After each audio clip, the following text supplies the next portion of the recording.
Hola, hola, ¿qué tal, jóvenes? Muy buenos días. Buenos días, Inge. Buenos Inge. días. Buenos días. Bueno, pues los saludo a la distancia.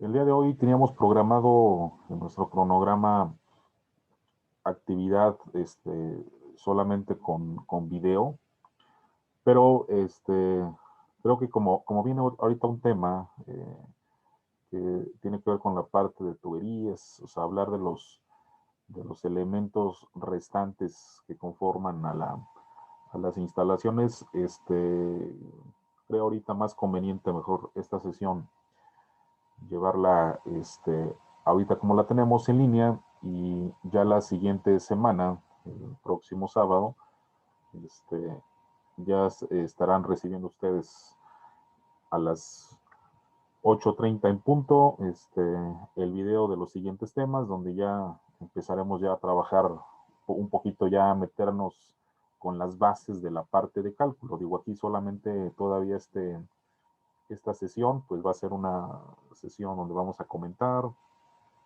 tipos de tubería y demás elementos, pozos y demás, ¿no?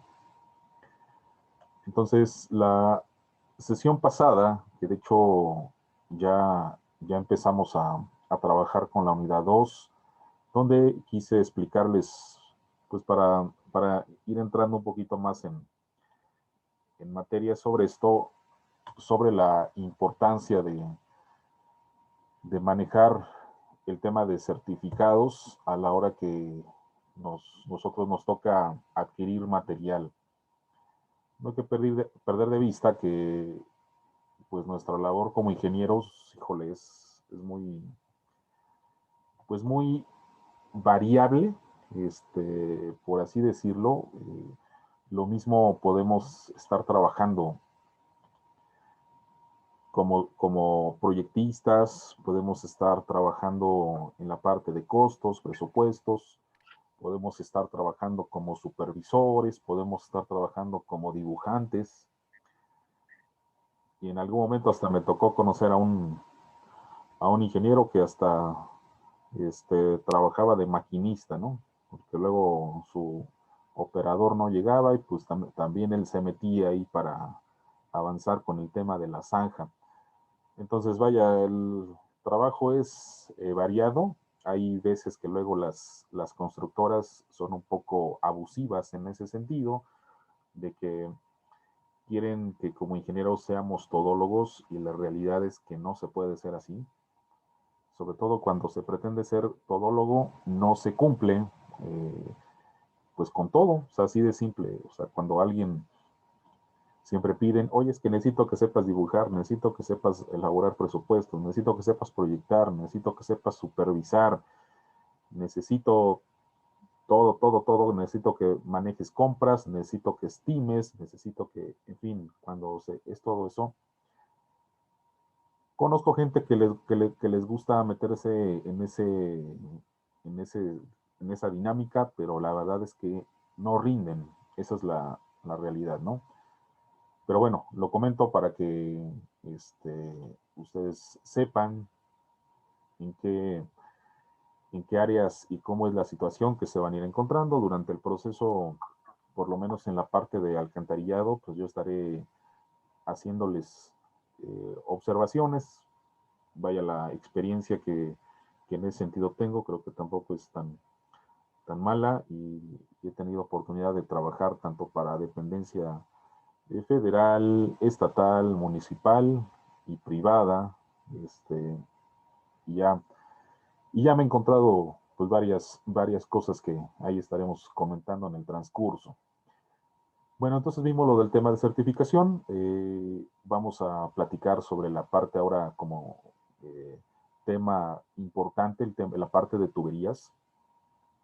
En el curso de agua potable, que quizá muchos de ustedes nos conocemos, digamos, en el curso anterior con agua potable, donde comúnmente siempre lo que hago en cada curso, que los equipos presentan un tema sobre la tubería, por ejemplo, de PVC, polietileno, Entonces, cada quien va exponiendo su tema.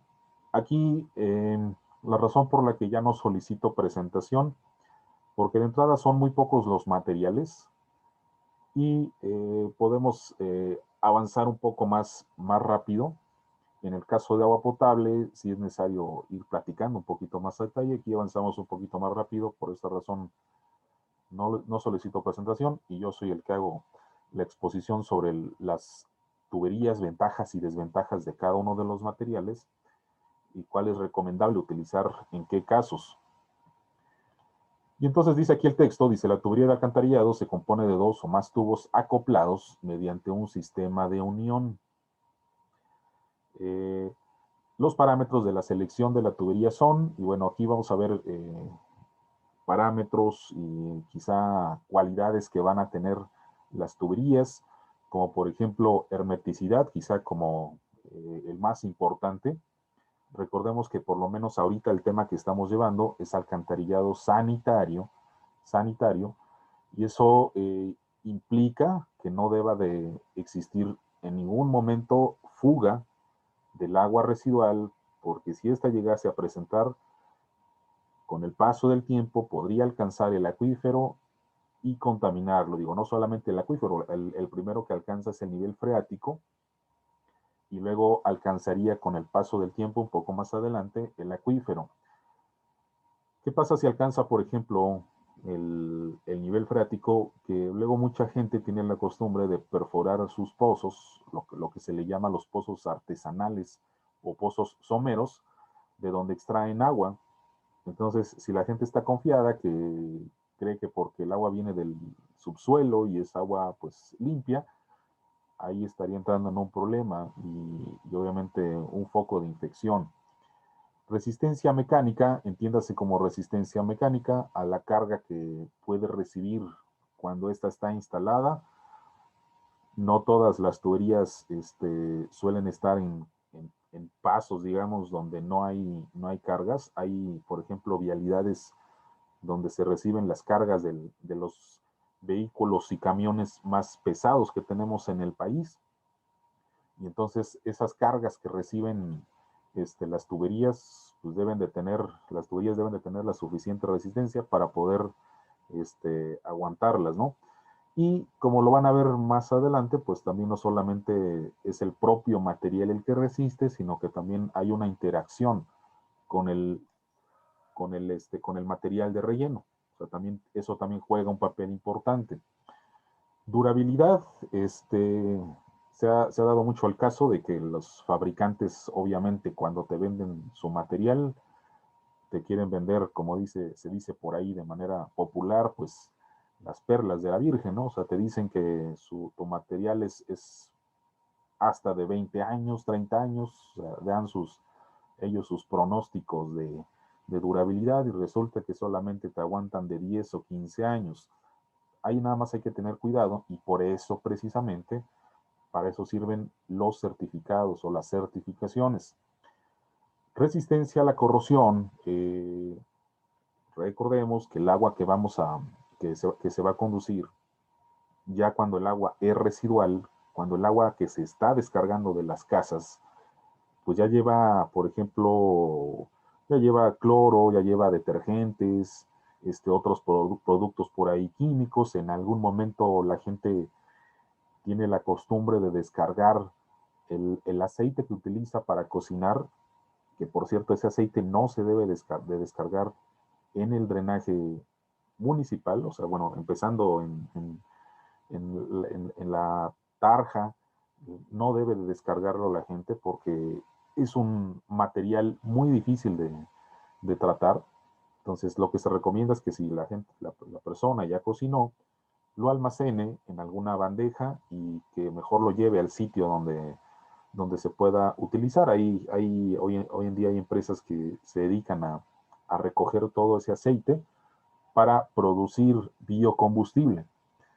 Entonces, la tubería que se va a utilizar, pues deberá de cumplir con el tema de corrosión, porque el agua es variable, o sea, tanto puede llevar un agua ácida, como puede llevar un agua con quizá un pH adecuado. Por ejemplo, aquí en Puebla, si alguno se ha dado cuenta, digo nada más como para comentarlo, ahí en la avenida Juárez, a la altura, si no me equivoco, es como de la, no recuerdo si es la 17 o 19 Sur, cuando uno suele caminar ahí por este lugar, ahí donde está justamente en la esquina, donde está el famoso museo, que ahora ya hicieron museo, que le llaman la Casa de los Enanos. Si uno camina por ese lugar, va a llegar un olor como a huevo podrido. ¿Por qué? Porque en ese lugar se tienen manantiales de agua sulfurosa. Durante muchos años, cuando no se tenía todavía materiales resistentes para la tubería, toda esa agua que brotaba del manantial de agua sulfurosa se tenía que estar cambiando del orden de entre 3 y 5 años, porque como el agua vaya es muy dañina para las tuberías de concreto, entonces todo el tiempo las estaba deshaciendo, las deshace esa agua. Entonces, por esa razón, también es lo que comento, la tubería que se vaya a colocar, pues debe de ser resistente a temas de corrosión. Y aparte en Puebla, que sumado al agua sulfurosa y el agua que es muy dura, que tiene mucha sal, pues ya ni se diga, ¿no? Las tuberías de concreto no son muy resistentes. Capacidad de conducción, aquí hablamos del tema de la rugosidad que va a tener al interior la tubería. Sabemos que tuberías como concreto son tuberías muy rugosas, las tuberías de acero también son tuberías rugosas, y las tuberías plásticas pues son las tuberías que son eh, las menos rugosas, las más lisas, y entre más lisa sea la pared, pues más capacidad hidráulica se va a tener. La parte de economía, que todo mundo, lo vamos a platicar eso conforme vayamos viendo cada una de las tuberías, pero igual cada una de las empresas siempre te va a vender que su producto es económico, que es adecuado, bla, bla, bla, pero vamos a ver ahí cómo funciona el tema de economía, cómo yo puedo, sin necesidad de ser un estudioso del área, cómo yo puedo saber si el sistema que estoy instalando es económico o no. La facilidad y flexibilidad de manejo, que como por ejemplo se ve en esta imagen, en este caso se tiene que utilizar para cierto material de tubería, maquinaria pesada, lo cual pues ya implica estar rentando un equipo extra para estar bajando la tubería, cuando debería de estar quizá abriendo zanja, entonces eso también es importante. La parte de instalación, cada uno de los sistemas tiene una manera de instalarse, digo, aunque todos van colocados en la zanja, sí, pero quizá como instalación entendamos la parte del acoplamiento, cómo es que se acopla una tubería con otra. ¿Por qué? Porque entre una y otra pues hay una diferencia, y en ese punto recae la velocidad de ejecución de la obra. Mantenimiento y la parte de reparación, que quizá van muy juntas. Hay que señalar tristemente que en nuestro país se le da mantenimiento a los sistemas cuando algo se detecta que no está bien. Si nunca se detecta que algo está pasando raro, pues siempre se va a dejar así. Tenemos esa mala costumbre de no tener la cultura del mantenimiento, de decir, sabes que por lo menos unas 2 veces o 3 veces al año se le tiene que dar el servicio de desasolve a las tuberías, meter el equipo Aquatech, que se mete una manguera a presión para limpiar las tuberías al interior. No, se realiza mantenimiento cuando el problema ya se dio, cuando alguien ya reportó, oiga, es que aquí se me está regresando el agua a mi casa, oiga, es que por ahí hay malos olores, y en el tema de reparación pasa lo mismo, ¿no? Hoy en día hay, por ejemplo, servicios, hay empresas que tienen un servicio por medio de cámara, meten una camarita al interior de las tuberías, que es una cámara robot, que va grabando todo lo que hay al interior. Esas cámaras que podrían ingresarse una vez al año, por lo menos a los colectores principales, y detectar si algún colector, por ejemplo, ya está tronado, ya tiene alguna fisura, o simplemente hay alguna anomalía, y entonces programar inmediatamente la reparación sin necesidad de que vaya pasando un vehículo, se vaya al fondo porque la tubería tronó, se formó ahí el hueco y o se cayó una persona o etc, etc. Entonces, pero vuelvo a señalar, lamentablemente no tenemos esa cultura en nuestro país. Y esa es la realidad, ¿no? Ok, entonces, ¿cuáles son las tuberías que comúnmente se utilizan para el alcantarillado sanitario? Y aquí quiero también comentar, dado que estamos en el tema de alcantarillado sanitario, pues bueno, me van a escuchar decir, pues alcantarillado sanitario. Pero la realidad es que también la tubería de alcantarillado sanitario hoy en día se utiliza, es la misma que se utiliza para el alcantarillado pluvial. Hace unos 10 años todavía se tenía una diferencia entre uno y otro. Eh, la tubería del drenaje pluvial tenía una, ¿cómo decirlo? La normativa aplicaba de manera diferente porque en el caso del drenaje pluvial, si el pluvial llegase a fallar la junta, la unión entre las tuberías y por ahí se fugara agua, pues el gobierno, digamos, la normativa lo veía no tan problemático. Y entonces, pues lo autorizaban. O sea, si la junta no era muy hermética, pues no pasaba nada, porque se fugaba agua que, digamos, pues al ser agua pluvial, pues si se infiltra, pues no pasa nada. Pero ya después cambiaron las condiciones, se estableció que la misma tubería que se utiliza para el drenaje sanitario se utilizara para el drenaje pluvial. Así que todo este tema de que vamos a ver a continuación, de tuberías, de pozos y de todas las estructuras que vamos a ver a continuación, aplican también para drenaje pluvial. Entonces, la primera es la de concreto simple, bueno, concreto simple, concreto reforzado, fibrocemento, que hay que aclarar que no es lo mismo el concreto simple del concreto reforzado. Entiéndase que en el caso del concreto reforzado se tiene acero de refuerzo. El fibrocemento, que es una tubería que no ha podido entrar en el país así como ellos han querido, lo vamos a platicar. El PVC, que es muy conocido, el polietileno, que últimamente ha tenido un crecimiento considerable, y por ahí la tubería de acero y la tubería de barro. Entonces vamos a ver cada uno. El concreto simple y concreto reforzado. Entonces el concreto simple no tiene acero de refuerzo. Por eso de ahí el nombre de concreto simple. Son tuberías que aquí por lo menos en México, cuando empezó todo el tema del drenaje sanitario, que fue finales de los 80, principios de 90, cuando empezó a trabajarse ya en el tema de instalación. Fíjense que hay cosas interesantes a veces que vale la pena tenerlas muy presente y que son, pues ahora sí que son cuestiones históricas y a veces no tan lejanas y tenerlas muy presente porque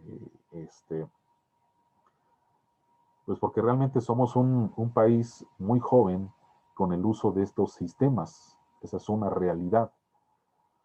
Hablamos de que cuando llega Carlos Salinas de Gortari en el 88, que empieza a trabajar, que empieza con su programa de solidaridad, donde empezó a meterse a los municipios, porque esa fue la realidad. El señor ahí violó la jurisdicción porque se entiende que los municipios son los que deben de dar el servicio, así lo establece el artículo 115 constitucional, pero el señor se los brincó por medio de un programa que se llamaba en aquel tiempo Solidaridad. Y entonces en ese programa empezaron a meter agua potable, drenaje y pavimentación. Casi en todo el país, muchos, si no es que prácticamente un 90% del país se pavimentó. ¿A qué voy? A que muy probablemente, si alguno de ustedes es de alguna zona de algún pueblo, yo creo que casi la mayoría de nosotros, su servidor, también yo soy de un pueblo, aunque soy vaya del estado de Morelos, Cuautla, Morelos, pero digamos que en la colonia donde en su momento estuve viviendo, de donde es la familia, pues yo recuerdo niño, pues no había pavimento, no había drenaje, no había agua. Esa era la realidad. Estoy hablando de mediados de los 80, ¿no? Entonces, ¿qué pasó? Que realmente nuestros sistemas de alcantarillado, si queremos verlo así, desde la manera muy estricta, sus inicios fueron en los 90. O sea, justamente el primer año, 1990, ahí es cuando tenemos los inicios de los drenajes. Entonces, si hablamos de 90, pues estamos hablando de 30 años, 31 años, que tiene de antigüedad nuestros drenajes en los pueblos. ¿Qué quiere decir? Que en muchos lugares todavía no se le ha dado la vuelta en rehabilitación, por ejemplo. Todavía estamos utilizando drenajes que se construyeron en aquellos años, o sea, todavía se tiene eso, ¿no? Mientras que en algunos lugares, pues ya